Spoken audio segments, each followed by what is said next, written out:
How about that president? How about that Trump fella? How crazy is this? If there's ever been a real indication that we're in a simulation, it's like this season of USA is the craziest season that's ever existed. There's so many twists and turns, so many plots, so many villains. We're in the Matrix. This is a fake movie. It seems like almost to watch this, the most bombastic and manly of presidents, for lack of a better term. The whole thing's so wild because the only way we find out how coordinated everything is, whether you're a Trump fan or not, even if you hate Trump, put that aside for a second and just look at how much coordination there is in the media to go after him. And it exposes like this thing where you have to step back and go, wait a minute, hold on a second. I mean, what will it take from your experience for us not to worry about this? For this not to happen again, especially as it has twice in the last 2 months? It's unconscionable, the fact that we're talking about this just a little over 2 months after the first attempt. It's obvious. Second attempt. Just think back in just July 12th, the day before the first attempt, we arrested a Pakistani national with ties to Iran, who one of the targets he was looking at was President Trump. The threat is real, and we need to make sure we do a better job at pushing out the perimeter and making sure we're not dealing with a man with a rifle. And then next thing you know, Kamala Harris has one good speech and everybody's cheering and you're like, wow, it's just completely flip-flop, all the talk shows, everyone's with her. A person who just a month prior was being hidden because she would say so many dumb things and she would, and every time she had to talk openly with no script, she would blunder and things up. Now all of a sudden she's the perfect candidate. Yeah. It's kind of wild. Babylon Bee had a hilarious little caption. They said, when I get in office, I'm going to change things, says the woman who's in office right now. Because she's in office. Yeah. She's talking about fixing all these things like, hey, from you're day one, literally the vice president. On day one, I'm going to really do something about the border, but says you the borders are. Essentially the president right now. Yeah. This is so crazy. You'll be the president for 5 more months. Yeah. This is so nuts. But she's flipped on everything except for plastic straws. She still wants to get rid of those. Did you see the thing where Trump came out and said that he was going to stop taxes for tips of hospitality workers and you wouldn't tax them on tips anymore? Yeah, that was like a month and a half ago. Yeah, and then she came out and said she's going to do it. Right. And she's going to stop tips. As and everybody cheered as if it was her idea. But here's the problem. In 2022, she was one of the deciding votes to go after people that were not reporting their tips. Was that on the Inflation Reduction Act or the Green New Deal? I think it was one of the same. Right. She was the tiebreaker. Yeah, exactly. So they're going to tax the business instead, which in turn taxes the workers that are there. But it's hilarious that 2 years later she's acting like this is her idea now. Yeah. Like you had a chance.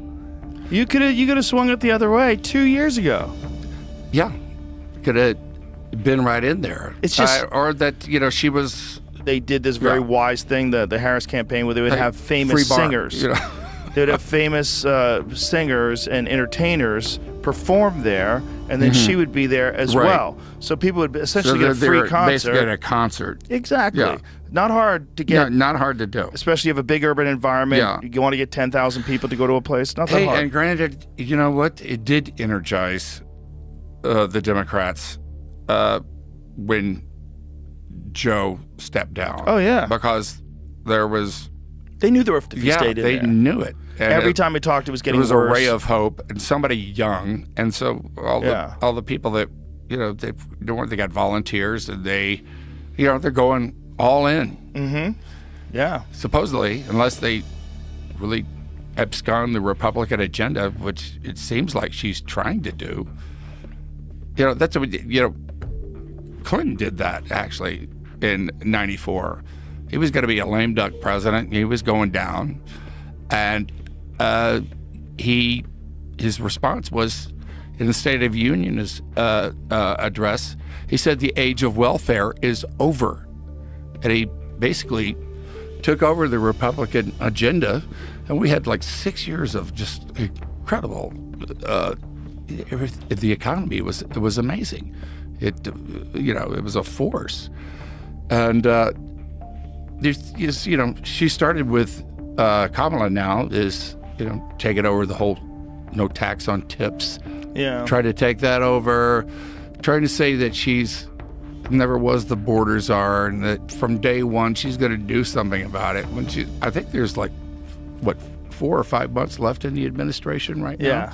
Yeah. Why don't you do something about also, it now? the denying she was the border czar when there's hundreds of people talking on television calling her the border czar. Oh, yeah. It's nuts. Yeah. That's the including craziest Joe gaslight. Biden himself. Yeah. Said border czar. Yeah, they said it on Yeah, CNN, czar. and then CNN later saying she was never the border czar. Yeah. Oh, she wasn't? Yeah. Well, why'd you say it back then? You guys are misinformation. Yeah. So, she did go to the border. She went to the border of Nicaragua and the bordering country or whatever, talking about the root cause and all that stuff. Well, yeah, the root cause. It seems very coordinated, doesn't it? The border thing.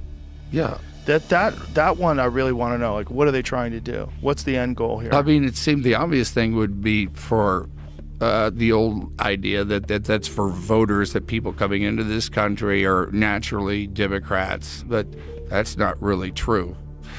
I have so many Latino friends, and the people that came here the right way, they can't stand what's going on because they really can't, and they have a tendency to really kind of, as you get families and church and stuff, to be become conservative and believe in the American dream, and that's not true. I mean, the only other thing would be the power, I guess, and you create definitely have less Republican votes, I guess they think, with that, and you create chaos, which is kind of another kind of Soviet tactic that if you want to foment revolution, that's what you do, create chaos.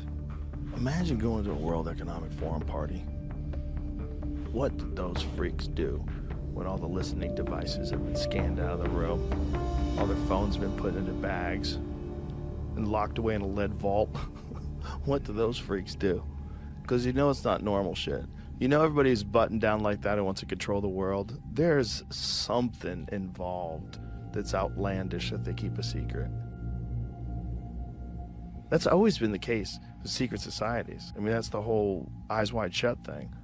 That there's some freak shit going on behind the scenes to anybody that really wants to control everything. You don't just want to control everything. You want to control everything so you can get away with some freak shit too. Right, I'm saying, but these Epstein-like characters have existed throughout history, whether they were kings or what, human beings are human beings universally. So everybody is a supplier. Epstein, Weinstein, these guys knew what these extremists liked and provided it, and provided the way for you to to have $1 billion and not create a fantasy island type environment has not existed throughout history. Right. Right. And there's always been, those people can only kind of interact with those kind of people.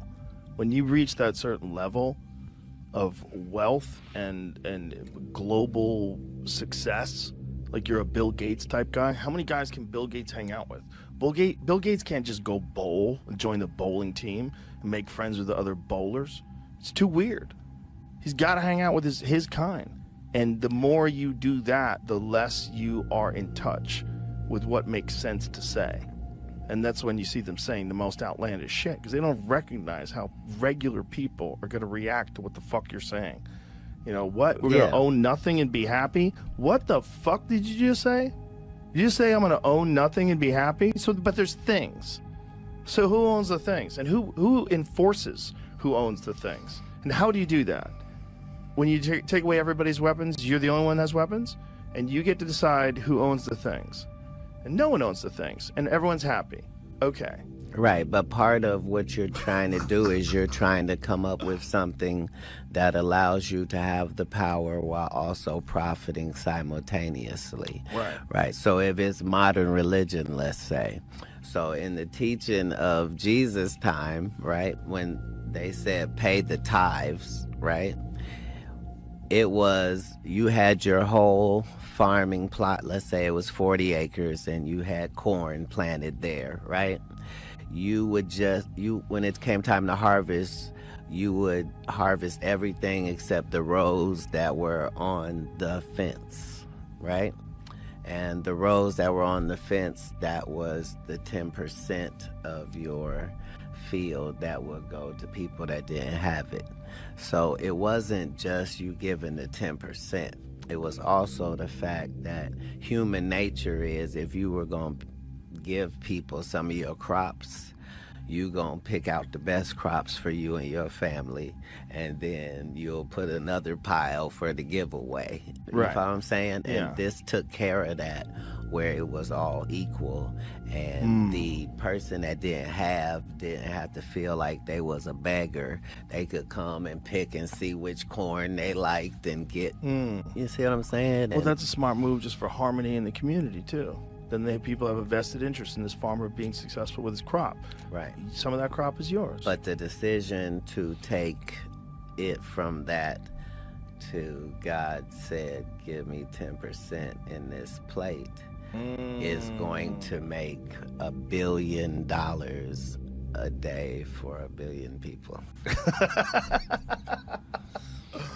Yeah. This is why Tesla has to go. Why? Because not what Tesla is saying about electricity, it's the fact that he's saying this should be free for everybody, everywhere. Yeah, he wanted to have aerial electricity free for everybody, like radio waves. And the day that you say that, that's a wrap. It's cheaper to keep her because we make 200 billion a day. Yeah. And we all agree universally you should pay for this, and we'll be in charge of selling it to you.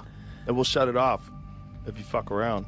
So for us to say, I think they're going to do that with cars. Duh. This is how this goes in these 100%. processes. Yeah, that's the conspiracy theorist's biggest fear about electric cars. But it's not just electric cars. We found out it's an OnStar. It's on, I have a Cadillac Escalade. That has an OnStar. If I'm driving, the government wants to stop me, they can just shut my car off. It's crazy. And if you were in that business, what would you tell them they need to do in the next 5 years? Yeah, make them all like get that. better at it? Yeah, get better at that.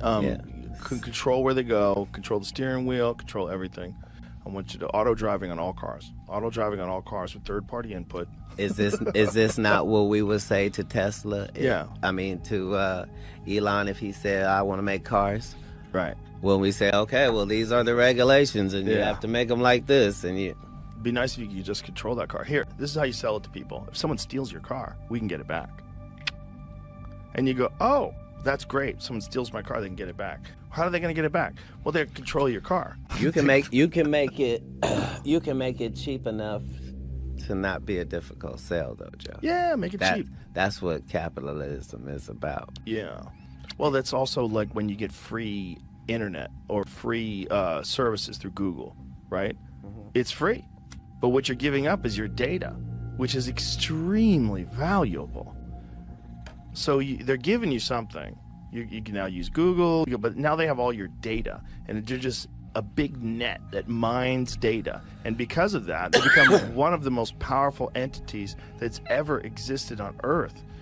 There was a story that we I was learned this from fishermen, Yeah. how a net works and how much it's important to get as much in as you possibly can, and that's where analytics live. And that's where I'm saying this is where the DNA industry is built off of, is the fact of the future. Like at that same point that you're saying that we'll have those cars that do that, they'll be able to predict crime. Oh, yeah. And step in before certain things even need to happen.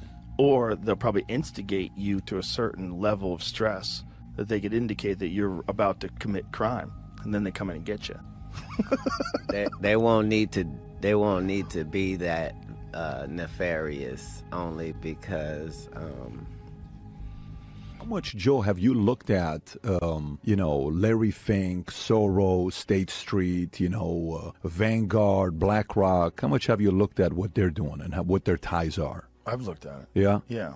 They're pretty much running everything. 88% of the companies on S&P 500, the largest shareholder of those companies is either State Street, BlackRock, or Vanguard. 88% of them. And then you see their influence in defense contracts. So we went through a deal. I'm like, let me see if these guys, this ESG, Larry Fink, Vanguard, State Street, if they have any influence on military contract, defense contracts. If you Google the largest shareholder for Raytheon, 3 out of the 4 top shareholders of Raytheon, BlackRock, State Street, and Vanguard. It could be top 3 with Raytheon, but I think it's 3 out of 4. If you go look up General Dynamics, if you go look up Boeing, if you go look up, Northrop Grumman, and then you work backwards and you say, okay, how much money is that in what these guys are doing? You'll find the amount of money we spent in our military, $744 billion on how much we're making from defense, but you'll see some numbers saying last year it's 13% of our GDP, which is around $850 billion.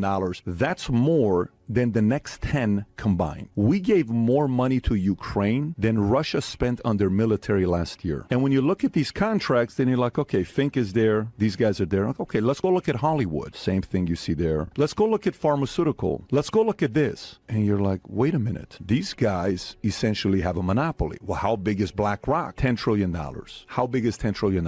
Only 2 countries have a bigger GDP than what BlackRock has, assets under management, US and China. That's how big BlackRock is. So then they went and they started getting all these other guys to sign on and say, hey, we want you to participate with the same thing as well with ESG. And they ended up having, I think they had 31 signers. I think end of 2022, they got 60 something signers for a total of $70 trillion of assets under management. So now they're controlling other places. And just recently, if you saw the rebuilding of Ukraine, did you see this contract? Rebuilding of Ukraine, $400 billion contract. BlackRock and Chase is helping rebuild Ukraine. They have that much control to get everybody to do what they want them to do. And then you go even deeper, which is even the crazier part with, the schools, like, the biggest union we have in America. I think it's National Education something. NEA is the largest union we have. 3 million teachers are part of that union. And you look at that and you go deeper in that with Open Society and who's funding it, who's the money behind these organizations. Comes back, Soros. How do you feel about the kind of power they have right now to fight against them? Because this isn't like a billionaire can come out and say, I'm going to go up against these guys. They don't have a little bit of money. A billionaire to these guys is nothing. They got the kind of control that can make companies fire boards, they can replace CEOs, they can replace leaders if they don't like. They have their hands so much into it where many times when people say the people of power, I'm kind of like, who are the people of power? Are you convinced these guys are really running the world, or what do you think about what some of these bigger companies are doing, like State Street, Vanguard, and BlackRock? Well, they certainly have massive amounts of influence. What do you think they're doing? It's the question is, how do you fight it? Like, for example, the way we fight mainstream is by what? The show that we do. And we have to be patient. It's going to take 2, 3, 4, 5, 10, 20 years. Now you have some influence, right? Okay, we can fight. There is an actual strategy on how to fight that. When you have this much, Joe, 88% of S&P 500 companies, that is a form of a monopoly. Our monopoly law in America is 50%. They say 50%. Like if you tie and said, at what point is it 50%? I've done calls with the FTC, but they say 50% is a monopoly law. Do you know how many people in America have an iPhone versus Droid? You know what the numbers, market shares in America with iPhones? I think it's like 60. 58%, 60%. Yeah. That is already a monopoly. But who's knocking on the door of Apple? Tim Cook saying, hey, Tim, you got 58%. That's breaking a monopoly law. So if a president got up and said, if I'm going to be the president, here's what we're going to be doing. We have to look at all the contract. You can't overcharge us. We have to open it up. You have to sell some of your companies. You have to let them be independent again. Whatever way, you got to break them apart to have competition again, because we don't have that today. We say we have a commander-in-chief, but really the commander-in-chief is Larry Fink. The guy running BlackRock is really the president of the United States, if we look at the kind of influence he's got in every industry, Joe. And he's like, well, I kind of feel bad. I'm ashamed that all the weaponization, the word, ESG is being used and all this other stuff. And Elon tweeted about the ESG. I don't know if you remember when Elon tweeted about ESG, saying the S in ESG is satanic. This is a part where even a Larry Charlie Munger, who is Warren Buffett's partner, says, look, I love Larry Fink, but I'm not interested in having an emperor. Some words like that he said about Larry Fink. And by the way, Larry Fink is an interesting guy because he majored in college political science. His aspirations was politics. He accidentally got into money and he learned a trade, and then he lost $100 million